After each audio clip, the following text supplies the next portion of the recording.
అతి తక్కువ బడ్జెట్తో మీ పర్సనల్ ఇంటర్వ్యూస్ మరియు వ్యాపార ప్రకటనల కొరకు ఈ నంబర్ని సంప్రదించండి.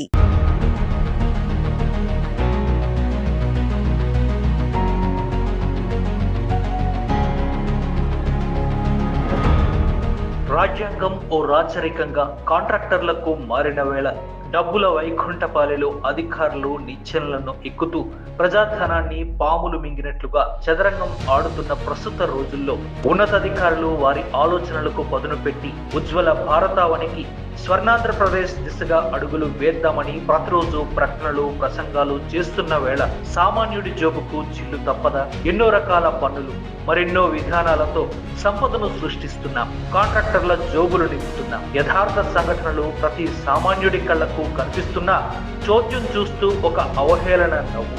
రోడ్లు, పైపు లైన్లు, డ్రైనేజీ వ్యవస్థల నిర్మాణంలో చెప్పేది ఒకటి, జరిగేది మరొకటి. ఏది పీసీస్, ఎక్కడ లెవెల్స్, అవి ఎక్కడికి పోయాయో మట్టిని తవ్వి కప్పడం, కోట్లలో బిల్లు పెట్టడం, నాసిరకం పనులు, నాసిరకం ప్రమాణాలు. మరి ఎక్కడ ఉంది స్వర్ణాంధ్రప్రదేశ్? ఎక్కడికి వెళ్ళింది నిజాయితీల పర్వం? నగరంలో కాంట్రాక్టు పనుల తీరును ఈ కథనంలో చూడవచ్చు.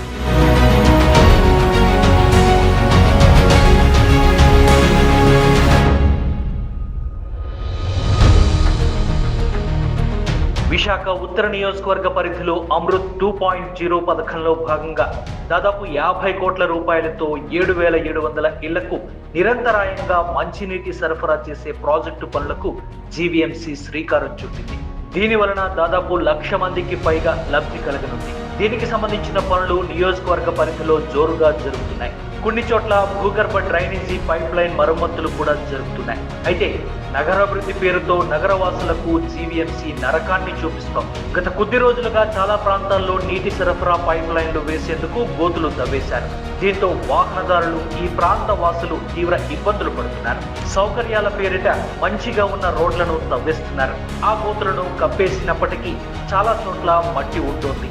గోతుల్లో సరిగ్గా మట్టి కప్పకపోవడం, రోడ్డుపై మట్టి పూర్తిగా తొలగించకపోవడంతో ఆయా రహదారులపై ప్రయాణించడం ఇబ్బందికరంగా మారుతోంది. వాటిపై నీళ్లు చెల్లకపోవడంతో మట్టి పైకి లేస్తోంది. నల్లగా ఉండే తారు రోడ్లు కాస్త ఎర్రగా మారిపోయాయి. ఇక పైపులు వేసే సమయంలో నిబంధనలు ఏ మేరకు పాటిస్తున్నారు అన్నది అనుమానమే.